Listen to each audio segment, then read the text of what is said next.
Hello YouTubers, Eldred here.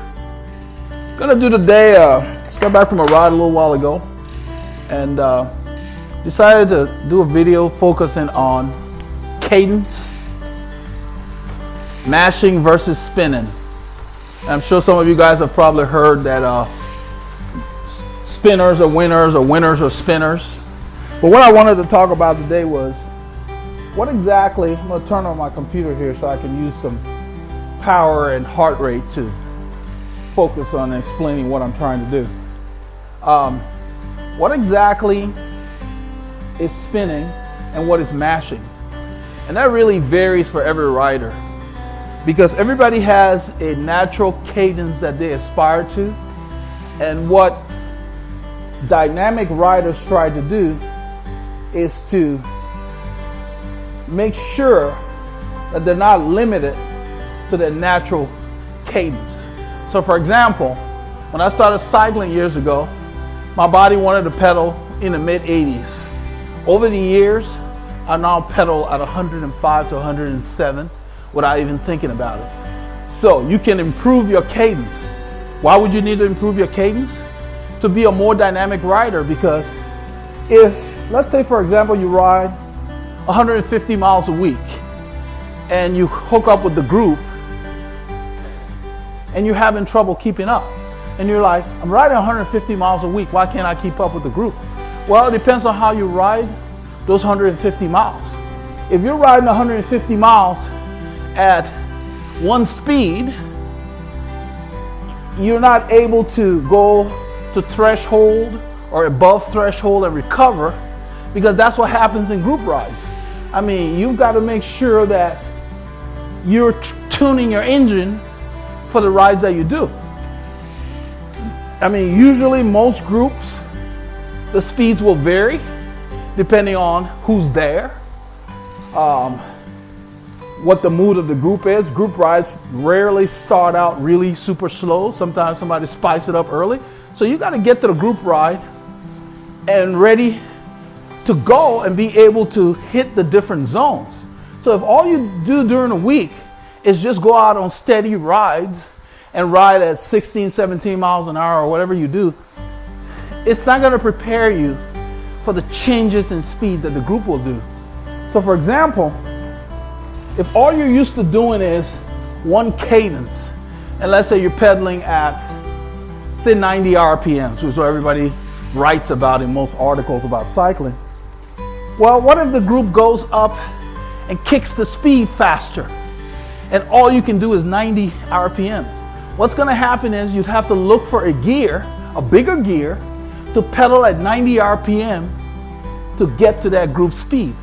Well, what that will do is it might tax your leg muscles, and wear out your legs, because you're going to be trying to push a big gear, whereas the group, most of the dynamic riders in the group will be in a moderate gear and change the speed, meaning this, then back off, then do it again. Well, you can pedal, you can handle changes in speed a lot easier if you teach your body to vary your cadence. So you don't want to just go out and ride at one cadence all the time. You want to do some workouts where you're working on speed, meaning say 90 RPM, 100 RPM. Right now I'm pedaling at about 105. I can also get in the big chain ring, and you can see my cadence slowed. Right now I'm pedaling at 90. You should be able to do 80. Let me go to a harder gear here. Okay, that's about 80. My form hasn't changed. My legs just going slower. So, how do you do this? How do you prepare your body to respond to changes in speed?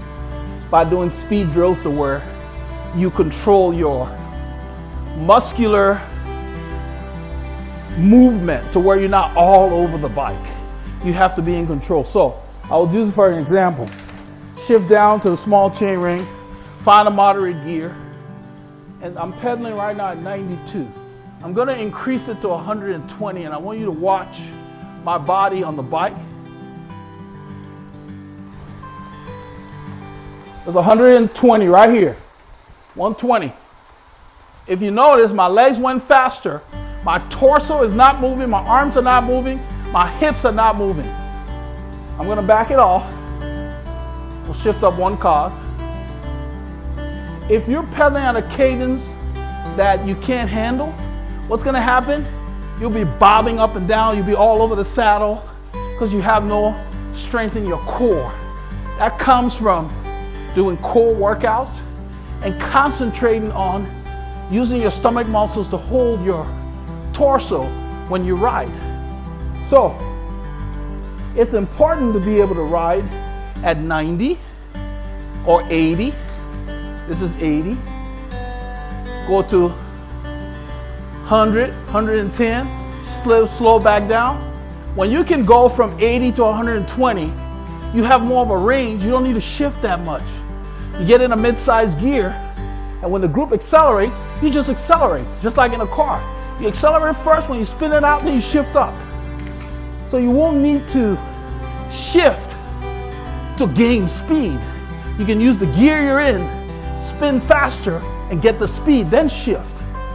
If all you've ever done is pedal at one cadence, when the speed changes dramatically, and you haven't taught your body to pedal faster than 90, you're at a big disadvantage. Because then you got to look for a gear that will let you do 90 to get that speed that the group that just did. But if you're able to change your cadence on the fly, when the group accelerates, you just accelerate. You just pedal faster. Then when they slow down, you just soft pedal, and to go again, you can go. Because you're taxing your aerobic system. The aerobic system, your lungs, your heart, they recover a lot faster than your leg muscles. So if you're in a big gear every time somebody accelerates and you got to shift up the bigger cogs because you can only pedal them at 90 to do that speed, you can only do that a few times. And your legs will get tired because your muscles need more time to recover than your lungs. Now, I have to stress this. Keep in mind that you must work up to this. You must train your body gradually over a period of time and condition yourself to be able to handle high cadences. High cadences are very taxing on the body. So you have to make sure you acclimate to it over time. So don't just go out and start riding from 80 to 120 like I just showed you.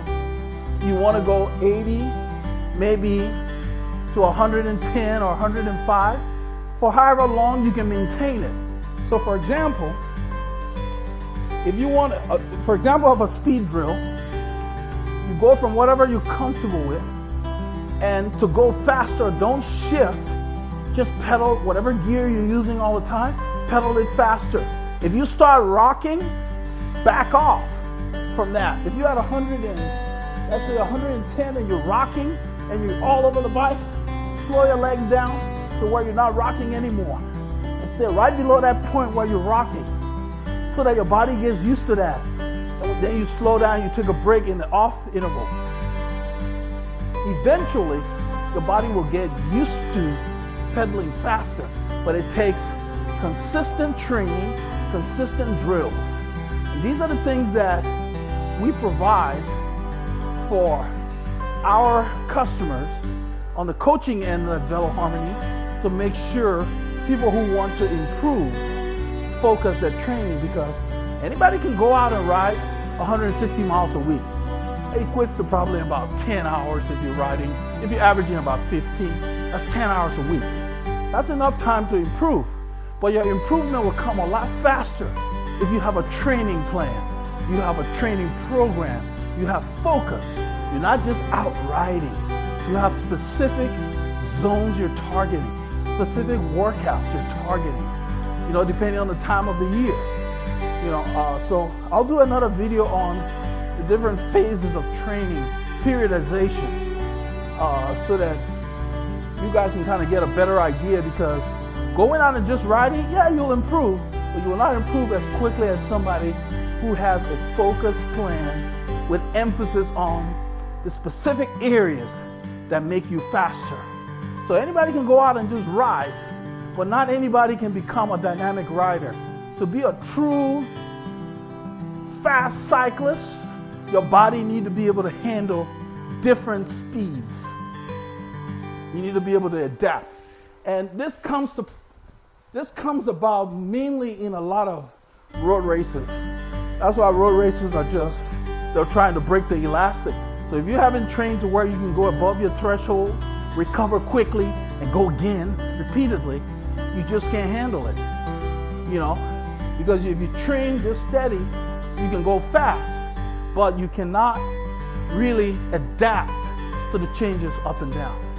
Okay, so stay tuned to the channel and look out for more videos coming from Veloharmony. Thanks for tuning in.